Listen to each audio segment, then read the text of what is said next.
आदरणीय सभापति महोदय, मैं आपका बहुत धन्यवाद देना चाहता हूं कि बहुत ही महत्वपूर्ण और देश के लिए और बड़ी आबादी के लिए भारतीय जनता पार्टी की सरकार में एक और बिल आया है, क्योंकि मेरे से पूर्व में जो हमारे साथी बोले हैं वो माननीय सदस्य हमारे साथ नहीं, लेकिन मैं उनके बहुत सारी बातों से सहमत हूं। और अध्यक्ष महोदय, मैं देख रहा हूं जो एक्स कांग्रेस वाले वो ज्यादा बोल रहे हैं।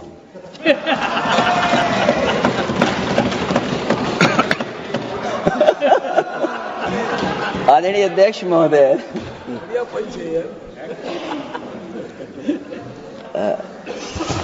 अध्यक्ष महोदय, जो आज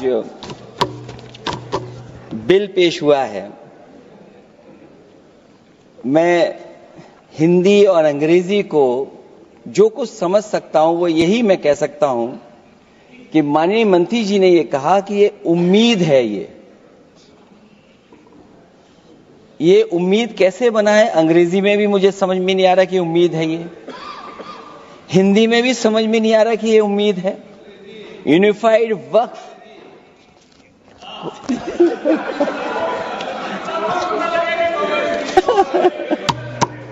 अध्यक्ष महोदय, यूनिफाइड वक्फ मैनेजमेंट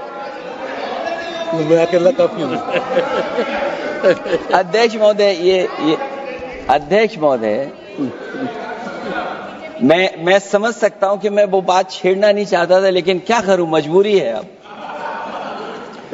अध्यक्ष महोदय, अभी माननीय सदस्य लोग ये कह रहे हैं कि हमारे सदस्य नहीं है यहां पर जो हमारे साथी हैं, लेकिन अध्यक्ष महोदय मैं ये कहना चाहता हूं, ये जो बिल लाया जा रहा है, भारतीय जनता पार्टी में एक मुकाबला चल रहा है। भारतीय जनता पार्टी के अंदर मुकाबला चल रहा है कि खराब हिंदू कौन बड़ा है। और ये बात अध्यक्ष महोदय मैं ऐसे ही नहीं कह रहा हूं। जो पार्टी ये कहती हो कि दुनिया की सबसे बड़ी पार्टी है, अध्यक्ष महोदय वो अपना राष्ट्रीय अध्यक्ष नहीं चुन पाए अभी तक। अध्यक्ष महोदय, भारतीय जनता पार्टी क्या है?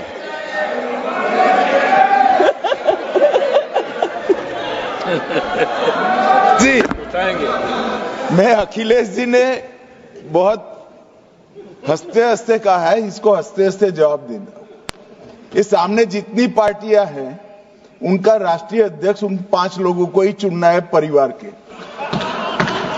हमें माननीय अध्यक्ष जी करोड़ों सदस्यों में से 12-13 करोड़ सदस्य प्रक्रिया कर कर चुनना है तो देर लगती है। आपके यहां जरा भी देर नहीं लगेगी। मैं कह देता हूं अभी 25 साल तक आप अध्यक्ष हो जाओ, नहीं बदल सकता। अध्यक्ष महोदय, क्योंकि जो बात निकल के आई है वो मैं फिर आगे बढ़ा दूं। अध्यक्ष महोदय, जो बात सोशल मीडिया या और जगह गुपचुप हो रही है, कहीं ऐसा तो नहीं था कि अभी कुछ दिन पहले यात्रा जो हुई है वो कहीं 75 वर्ष की एक्सटेंशन वाली यात्रा तो नहीं थी। अध्यक्ष महोदय, ये जो इस बार जो वक्फ बिल आया है, नाकामी का पर्दा इस बार है वक्फ बिल। और नाकामी को एक आध नहीं है, मैं कई नाकामियां बता सकता हूं। अभी मैं माननीय सदस्यों को सुन रहा था, वो पुराने कई बिल उनके बारे में चर्चा कर रहे थे कि कितने प्रोग्रेसिव बिल लेकर के आए हैं। मुझे याद है मैं उत्तर प्रदेश में उस समय था और मुझे लगा कि शायद इनकी वो बात ठीक होगी। एक ये बहुत तैयारी के साथ फैसला लेकर के आए थे और फैसला ये लिया था आधी रात के आज के बाद नोट नहीं चलेंगे, नोट बंद हो जाएंगे। अध्यक्ष महोदय, उस नोटबंदी नाकामी के बारे में भी तो चर्चा हो जाए कि अभी भी न जाने कितनी जगह पर कितना रुपया निकला जा रहा है। कितना निकल करके आ रहा है। केवल नाकामी नोटबंदी की नहीं, नाकामी बेरोजगारी की भी है, नाकामी महंगाई की भी है, नाकामी किसान की आय दोगुनी नहीं कर पाए वो भी इनकी नाकामी है। मुझे याद है एक माननीय मंत्री जी पूरे देश की नदियों के बारे में बीओडी बता रहे थे, लेकिन माननीय मंत्री जी ये भूल गए कि उनके शहर में, उनके क्षेत्र की जो नदी है उसकी बीओडी क्या है। गंगा क्या साफ हो गई, यमुना क्या साफ हो गई, स्मार्ट सिटी क्या बन गई, क्या गोद लिए हुए गांव इन्होंने गोद से उतार दिए, उनकी क्या दुर्दशा है। इसलिए मैं कहना चाहता हूं, ये नाकामी का पर्दा इस बार वक्फ बिल बना है। और सबसे बड़ी बात तो यह है कि जिसके लिए फैसला होना है उसकी बात को अहमियत न देना भी नाइंसाफी है। अध्यक्ष महोदय, नाकामी केवल यहां तक नहीं है। और भारतीय जनता पार्टी क्या है, मैं केवल एक पुरानी घटना याद करता हूं। एक बार फैजाबाद अयोध्या में एक कार्यक्रम था, उसमें बड़ी तैयारी की गई थी और तैयारी के साथ कलाकार मुंबई से बुलाए गए थे। हो सकता है वो सहमति दिल्ली से ना रही हो, केवल लखनऊ की सहमति से हो रहा हो कार्यक्रम। और जब कार्यक्रम की पूरी तैयारी हो गई, भगवान श्री राम बनकर के कोई आ गया, लक्ष्मण बनकर के कोई आ गया, मां सीता भी बनकर के कोई आ गया, हनुमान जी और भगवान हनुमान भी बनकर के कोई आ गया। लेकिन जब लखनऊ से वो हेलीकॉप्टर उड़ा और अयोध्या पहुंचा तो सब लोग थे, लेकिन उसमें हनुमान नहीं थे। अध्यक्ष महोदय, मैं भारतीय जनता पार्टी के लोगों से कहूंगा कि जानकारी करिए कि आखिरकार भगवान श्री राम थे, लक्ष्मण थे, सीता थी, लेकिन हनुमान क्यों नहीं थे। हनुमान इसलिए नहीं थे, शायद उनकी जात या धर्म कुछ और था।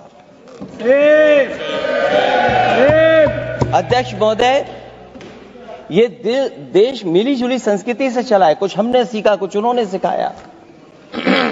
और जो लोग ये कहते हैं कि हम सबको बराबरी का हक देते हैं, अभी कुछ दिन पहले ईद निकली है। अध्यक्ष महोदय, वो परंपरा रही है, न केवल मैं जाता हूं बल्कि कोई दल का नेता ऐसा नहीं न जाता हो उस कार्यक्रम में शामिल होने। भारतीय जनता पार्टी के जो मुख्यमंत्री, उप मुख्यमंत्री, वो भी जाते हैं, उप मुख्यमंत्री, सभी धर्मों के नेता आते हैं। लेकिन पता नहीं इस बार क्या साजिश थी, षड्यंत्र था कि वहां पर कुछ पाबंदी लगी हुई थी। अगर किसी कारण पाबंदी लगी हुई थी तो बात समझ में आती है, लेकिन जब जानकारी हुई है, किसी को नहीं पता था कि पाबंदी क्यों लगी है कि आप नहीं जा सकते वहां पर कार्यक्रम में शामिल होने। क्या यही भारत है, यही संविधान हमें रास्ता दिखाता है? अध्यक्ष महोदय, मंत्री जी बताएं हमें, वो खुद भी माइनॉरिटी हैं, भगवान बुद्ध के रास्ते पे चलते हैं। भगवान बुद्ध का रास्ता दूसरा है। हम आपको अपना मानते हैं तब भी जब आप हमारे बहुत सारे ग्रंथों को नहीं मानते हैं, तब भी हम आपको अपना मानते हैं। आप हमारे पुराणों को नहीं मानते हैं, आप हमारे उपनिषदों को नहीं मानते हैं। लेकिन सोचिए, हम हिंदू वो लोग हैं जो आपको स्वीकार करते हैं और गले लगा करके चलते हैं। अब मैं दूसरे धर्म पे नहीं जाऊंगा, कोई नाराज हो सकता है। मैं दूसरे धर्म के बारे में नहीं जा सकता, मैं केवल यही बताता हूं। और मैं उत्तर प्रदेश में, अध्यक्ष जी, जहां से आता हूं, मैं अपमान नहीं कर रहा हूं, मैं सच बोल रहा हूं। और ये बिहार के चुनाव में जो आप कह रहे हैं कि महिलाओं को 2 मेंबर बना दिया, इस बार मैं भी देखूंगा आगे भारतीय जनता पार्टी कितनी महिला लोगों को टिकट देंगे वहां पर।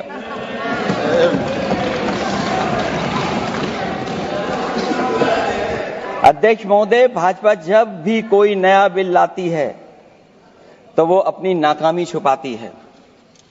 भाजपा वाले मुसलमान भाइयों की वक्फ की जमीन चिन्हित करने की बात कर रहे हैं, जिससे महाकुंभ में जो हिंदू मारे गए हैं या खो गए हैं, उनको चिन्हित करने की बात पर पर्दा पड़ जाए।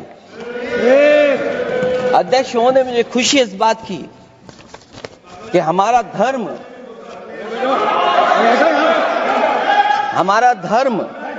अध्यक्ष महोदय, नहीं, कुछ कहना चाहते हैं। नहीं, प्लीज, उनको अलाउ नहीं किया। अध्यक्ष महोदय, कुंभ में आस्था सबकी है, कोई ऐसा नहीं जिसकी आस्था ना हो। और कुंभ कोई पहली बार नहीं हो रहा था। ये भारतीय जनता पार्टी के लोगों ने ऐसा प्रचार किया कि 144 वर्षों के बाद पहली बार महाकुंभ होने जा रहा है, और लोग निकल पड़े। सरकार ने कहा कि हमारी तैयारी 100 करोड़ की है।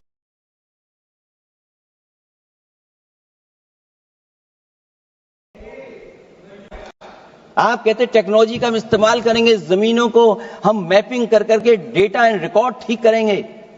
अध्यक्ष महोदय, ये बताएं कि वो 30 लोग कौन थे, उनके नाम क्या थे जिनकी जान चली गई, न केवल जान जाने वालों की, बल्कि अध्यक्ष महोदय ये सरकार बताए कि जो लगभग 1000 हिंदू खो गए हैं, जो अभी तक नहीं मिले, जो अभी तक नहीं खोज पाए हैं, वो 1000 हिंदू की सूची कहां है? और फिर धर्म कारोबार की बात है, जो ये लोग गोली। अध्यक्ष महोदय, मैं कार सेवक वाली बात इसलिए नहीं छेड़ना चाहता हूं। अध्यक्ष महोदय, ये शायद माननीय सदस्य जानते नहीं कुछ सच्चाई नहीं जानते। अध्यक्ष महोदय, ये संविधान की वजह से, संविधान को बचाने के लिए, हिंदू एकता को बचाने के लिए कुछ फैसले लिए गए, लेकिन एफआईआर हम लोगों पे नहीं लिखी गई थी। एफआईआर उन पे लिखी गई थी जो बेचारे तैयार हो गए थे सुबह, लेकिन पता नहीं कहां से फोन आया था, कहा था कि अब तैयार तो हो गए हो, लेकिन आप शिलान्यास में नहीं आ सकते। बहुत सही। इसलिए बात को इधर से उधर नहीं में ले जाना चाहता। अखिलेश जी, जरा वक्त पे भी आ जाओ। अच्छा, वक्त पे आ रहा हूं। नहीं, वक्फ पे अध्यक्ष इसलिए आ रहा हूं क्योंकि वक्फ समझने के लिए भारतीय जनता पार्टी की सोच क्या है। और ये अध्यक्ष महोदय जब ये कह रहे हैं कि इससे कारोबार होगा, अध्यक्ष महोदय, धर्म की चीजों से कारोबार नहीं हो सकता। हमारे उत्तर प्रदेश के मुख्यमंत्री जी ने भी कहा कि कारोबार होगा। वो 30 की गिनती में उलझे हुए हैं, जैसे 30 मार खाए वो। उनसे पूछा कि जान कितनी गई, वो 30। उनसे पूछा कि कारोबार कितने का होगा, 30 गुणा 10,000 करोड़। सोचिए, कुंभ हमारा क्या कारोबार की जगह है? और फिर उसका कौन नापेगा, कैसे नालाएगा? और फिर हमारे माननीय मंत्री जी कह रहे हैं कि जमीन, चाहे वो रेलवे की हो, चाहे वो डिफेंस की हो, वो भारत की जमीन है। मैं भी स्वीकार करता हूं कि रेलवे की जमीन भी भारत की है, डिफेंस की भी जमीन भारत की है। क्या डिफेंस की जमीन नहीं बेची जा रही मंत्री जी? अध्यक्ष महोदय, क्या रेलवे की जमीनें नहीं बेची जा रही हैं? अध्यक्ष महोदय, केवल यहां तक नहीं, कितना हस्तक्षेप होता है। वक्फ भी भारत के, इसीलिए तो कहीं ना कहीं वक्फ की जमीन से, अध्यक्ष महोदय, माननीय मंत्री जी बताएं, और मुझे उम्मीद है कि जब जवाब देंगे तो बताएंगे कि वक्फ की जमीन से बड़ा मुद्दा वो जमीन है जिस पर चीन ने अपने गांव बसा लिए हैं, लेकिन कोई बाहरी खतरे पर सवाल बवाल न करे, इसलिए ये बिल लाया जा रहा है। और माननीय मंत्री जहां से आते हैं, जिस प्रदेश से आते हैं, कम से कम ये तो बताएंगे कि वहां कितने चीन ने गांव बसा लिए, घर बन गए हैं। अध्यक्ष महोदय, आपके माध्यम से सरकार गारंटी दे कि वक्फ की जमीन कभी भी किसी भी पैतरेबाजी से किसी और मकसद के लिए किसी और को नहीं दी जाएगी। वक्फ की वर्तमान व्यवस्था में चाहे 5 साल के धर्म पालन की पाबंदी की बात हो, या कलेक्टर से सर्वेक्षण के हस्तक्षेप की बात हो, या वक्फ परिषद या बोर्ड में बाहरियों को शामिल करने की बात हो, इन सब का उद्देश्य मुस्लिम भाइयों उनके सार्वजनिक अधिकार को छीनकर उनके महत्व और नियंत्रण को कम करना है। ट्रिब्यूनल के निर्णय को अंतिम न मानकर उच्च न्यायालय में लेकर जाने की अनुमति देना दरअसल जमीनी विवाद को लंबी न्यायिक प्रक्रिया में फंसाकर वक्फ भूमि पर कब्जों को बनाए रखने का रास्ता खोलेगा।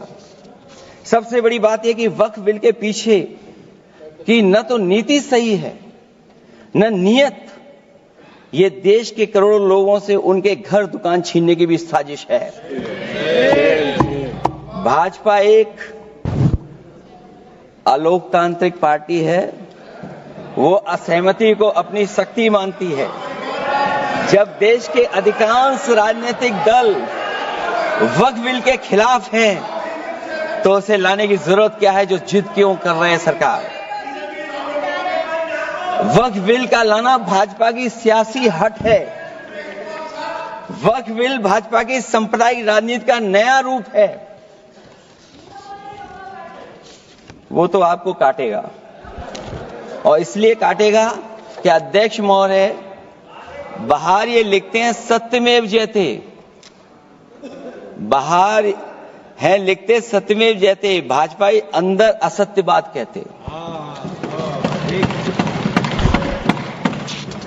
भाजपा वक्फ बिल लाकर अपने उन समर्थकों का तुष्टीकरण करना चाहती है जो भाजपा की आर्थिक नीति, महंगाई, बेरोजगारी, बेकारी और चौपट अर्थव्यवस्था से उसे छटक गए हैं। क्योंकि अध्यक्ष महोदय, जब से वोट में गिरावट आई है और खासकर उत्तर प्रदेश में भी, तब से भारतीय जनता पार्टी की कोशिश है कि अपना वोट कैसे संभाला जाए। ये वोट को संभालने के लिए बिल लाया गया है। भाजपा का लक्ष्य वक्फ की जमीनों पर है। इन जमीनों का नियंत्रण अपने हाथ में लेकर इन जमीनों को पिछले दरवाजे से अपने लोगों के हाथों में दे देना चाहती है। भाजपा चाहती है कि वक्फ बिल लाने से मुस्लिम समुदाय को लगे कि उन पर हक को मारा जा रहा है, वो उद्वेलित हों और भाजपा को ध्रुवीकरण की राजनीति करने का मौका मिल सके। क्योंकि अध्यक्ष महोदय, भाजपा का लक्ष्य यह है कि ध्रुवीकरण हो, क्योंकि वो जानते हैं कि ध्रुवीकरण जितना होगा उससे वो लाभ उठाने में आगे रहेंगे। तो ये वक्फ बिल जो लाया जा रहा है, वो अपनी वोट बैंक को संभालने के लिए और समाज को बांट करके ध्रुवीकरण करके राजनीतिक लाभ लेने के लिए लाया जा रहा है। और अगर इसके लिए नहीं लाया होता तो पहले से जो जितने फैसले लिए सरकार ने, क्या उससे देश और प्रदेश में कोई बड़ा बदलाव आ गया है? अगर स्मार्ट सिटी का बात करें तो कितनी स्मार्ट सिटी बन गई है आपकी? आपके नोटबंदी की वजह से न जाने कितना रुपया कहां निकल रहा है। और डर तो ये लगता है कहीं भाजपा वाले दूसरों के पैसा रख करके न पकड़वा दें। वक्फ बिल के आने से पूरी दुनिया में एक गलत संदेश भी जाएगा। इससे देश की सेकुलर इमेज को बहुत धक्का लगेगा। वक्फ बिल भाजपा की नफरत की राजनीति का एक और अध्याय है। मैं अंत में कहना चाहता हूं कि अभी तो आपने साथी संभाल लिए हैं, एक साथी तो मुझे दिखाई नहीं दे रहा है। और हमारे जिनका हमने सम्मान किया, हमें कहां ले गए आप? और हमें यहां छोड़ गए आप, हमें छोड़ गए। हमें देखिए सभापति महोदय देखिए राजनीति क्या है। हमने आपका हाथ पकड़ा और हम यहां आ गए, और आप हमारा हाथ छुड़ा करके वहां चले गए। इसलिए देखिए कब हमारा इनका हाथ मिल जाए। और मैं अध्यक्ष सभापति महोदय ये कहना चाहता हूं कि वक्फ बिल भाजपा के लिए वाटरलू साबित होगा, क्योंकि ऊपर से तो हाँ हाँ कह रहे हैं, लेकिन अंदर ही अंदर बहुत सारे साथी सहमत नहीं है। मैं अंत में इतना ही कहना चाहता हूं कि ये वक्फ बिल जो लेकर के आए, कोई उम्मीद लेकर के नहीं आ रहा है। ये सोची समझी रणनीति का हिस्सा है, क्योंकि इनका जो वोट बिखर गया है, ये मुस्लिम में भी बंटवारा चाहते हैं। मुस्लिम इस्लाम धर्म में कहीं बंटवारा नजर नहीं आता है, लेकिन इनकी कोशिश है कि इस बिल के माध्यम से हम मुस्लिम भाईचारा में भी बंटवारा करते हैं। बंटवारा तो पीडीए करेगा अभी। अभी देखिएगा सभापति महोदया, हमारे एक सदस्य कह रहे थे कि चुनाव बहुत अच्छा होता है। इनसे बेहतर किसने चुनाव देखा होगा? चलिए धन्यवाद। वोट ही नहीं डालने दिया। करिए सभापति महोदया, मैं धन्यवाद देता हूं। मैं और अपने दल और साथियों के साथ कहता हूं कि समाजवादी पार्टी बिल का विरोध करती है। वोट पड़ेगा तो हम इसके खिलाफ वोट डालने जा रहे हैं।